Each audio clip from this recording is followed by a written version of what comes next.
Hertz, the car rental company, is back, which is kind of crazy considering the company filed for Chapter 11 bankruptcy back in May of 2020. Earlier today, the company announced it would sell around 37.1 million shares to its stockholders.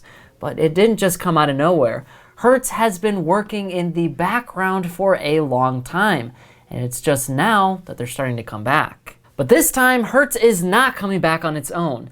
It's partnering with the electric car maker Tesla in order to stage this new comeback. And with Hertz coming back, this is more than just a company rising from the ashes of bankruptcy.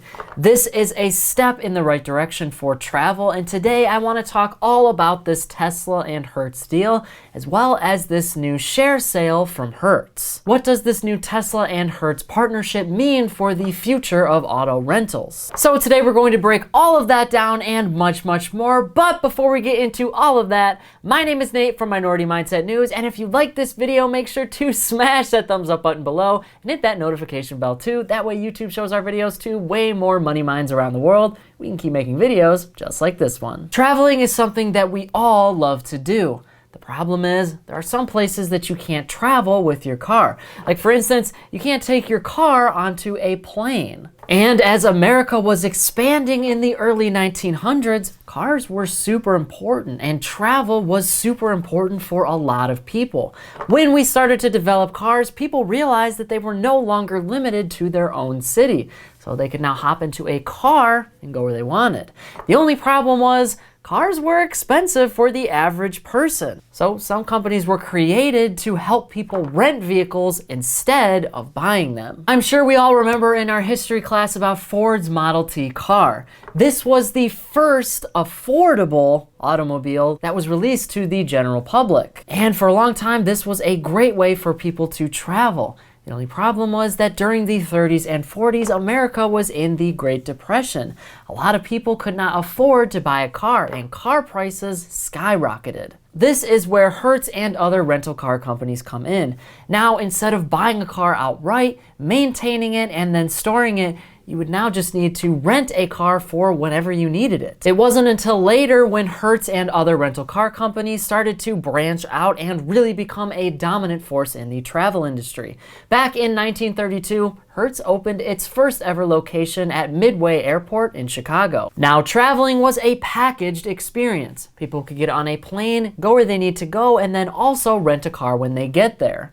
Before, you'd get on a plane and then not know how you were going to get around. You would use taxis in big cities, but otherwise, you didn't know what you would do. And from this point on, Hertz and other rental car companies started to expand all throughout the United States. They started offering different types of vehicles like trucks and motorcycles, and even went international.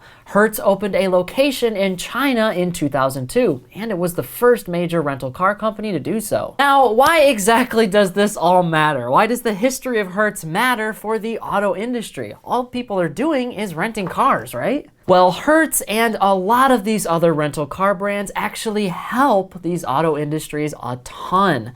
In order to become a rental car company, you need to have cars, which means you have to buy cars from these big automakers like Ford and GM. For the most part, rental car companies want to have the best and newest vehicles in their lineup. And there's two reasons for this. For one, if they have new vehicles, they can charge consumers a lot more because of that new price tag.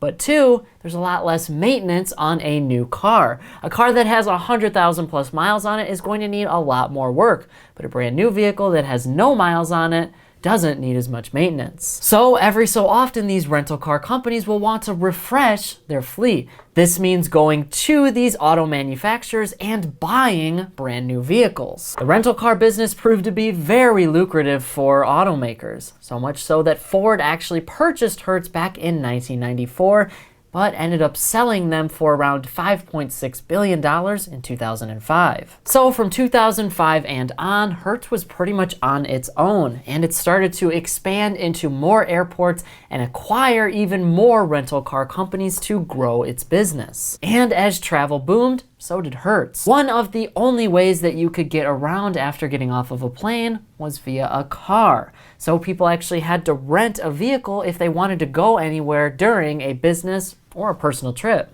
And this was a great business model. Hertz ended up setting up in a ton of different airports and locations throughout the United States. And business was good until the rise of Uber and Lyft. Uber specifically was founded in 2009 as a way to revolutionize the travel industry. So instead of hailing a cab in New York City, you could call an Uber. This was a great alternative for consumers because they no longer had to actually go out and find a taxi cab. They could just simply pick up their phone and request an Uber. So it was completely on demand too. And Uber meant that you didn't have to have a car in order to travel. All you need to do is call an Uber.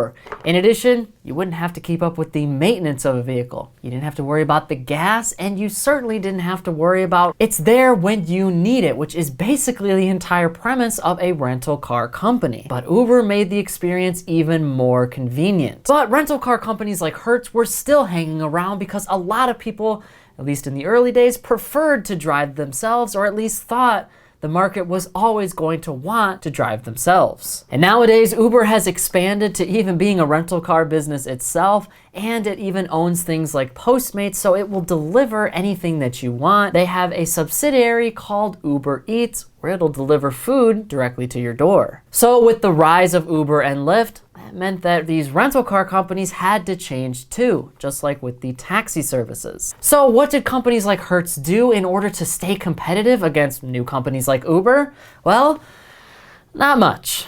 At first, Hertz didn't really do anything except for raise its prices because a ton of people were turning to Uber and Lyft as a way of getting around. There was a lot less demand for Hertz cars. That means people weren't renting as many cars, and Hertz had all of these same vehicles. So in order to make a profit, they had to raise their prices. And for a lot of years, its market was pretty even until the pandemic of 2020. Last year, when the pandemic hit, pretty much every industry shut down for some period of time. But there was almost no industry that was hit harder than travel. Pretty much every major airline needed to be bailed out, and rental car companies were not far behind. People essentially cut out traveling. Because of the pandemic, a lot of people were staying inside, and a lot of people cut out traveling altogether. Travel pretty much shut down. Nobody was getting on a plane for business or for leisure, and that meant that nobody was really going anywhere.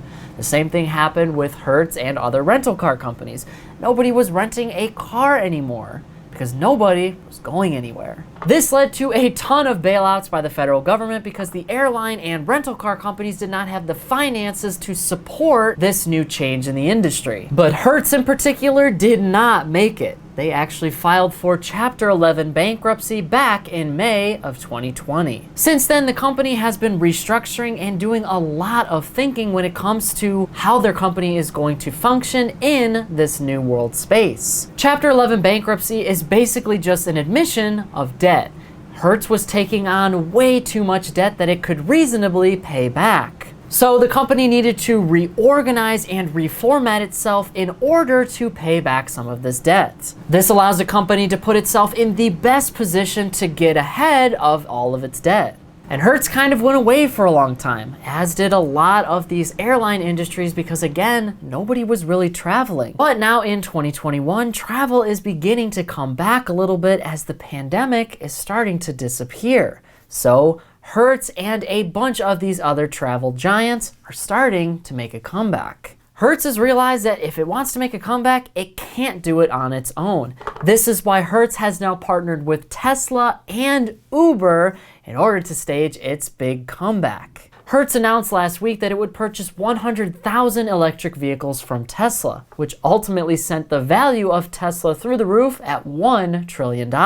And just 2 days after announcing this deal, Hertz said that Uber was willing to lease about 50,000 of those vehicles to its Uber rideshare drivers. This ultimately became not just Tesla's biggest order ever, but one of the largest This ultimately became not just Tesla's biggest order ever, it may be the largest auto deal ever made in the US. So it looks like Hertz is making a comeback. But what does this mean for the future of rental cars and Tesla? Well, for Uber and Tesla, this is a step in the right direction, especially for Tesla. Not only are they making a huge profit here, but this means a lot more people are going to get a lot more comfortable with Tesla vehicles. It seems like the world right now is switching to an electric vehicle model. Pretty much every major automaker has announced that they want to create and streamline an electric vehicle. On a consumer basis, a lot of people are still a bit unsure about EVs. This new deal could change that. So instead of getting into a traditional gas car in your Uber, you're now going to enter a Tesla. It's essentially just free advertisement for Tesla. Every single time you call an Uber, you might be getting a Tesla. And for the rental car companies, it acts as a way for people to get introduced to electric vehicles. Now you may have a pretty reasonable option to try out a Tesla for a few days at a time without actually having to buy it. And Tesla continues to improve its technology. So for rental car companies, these cars may end up driving themselves. You can just have the Tesla autopilot on. It's essentially like best of both worlds. And this process is starting right now as Teslas are already being delivered to Hertz locations, even though that Elon Musk said that the paperwork hasn't totally been completed yet. So your very next Uber ride or rental car could be a Tesla. And it shows that Hertz is now looking towards the future instead of staying in the past. In addition, Hertz is still in trouble financially though, which is why they've announced that they are selling 35.1 million additional shares to stockholders in order to pay down some of this debt. None of this money from Hertz's stock sale will go towards Hertz itself. All of this money will go towards the creditors in which Hertz is in debt to. If they can provide new value to customers and keep their debt down, Hertz may end up becoming a massive giant once again in the travel industry. But like all things in the last year and a half, nothing is set in stone. A lot can happen in the future, and there's still a ton that needs to be done. But it looks like Uber, Tesla, and Hertz are trying to take a step in the right direction. And you know what they say? Change can hurt, but it's almost always better than staying the same. Okay, that joke was lame, but now I want to hear from you. What do you think about this new Hertz and Tesla deal? Is this a step in the right direction for both companies, or will it mean the doom of Hertz and the rental car business? Whatever your thoughts are, leave a comment below before you go. But that is it for today's business and financial news breakdown. Thank you so much for watching. If you like this video, make sure to hit that subscribe button below. Keep hustling, money minds, and I'll see you all in the next one.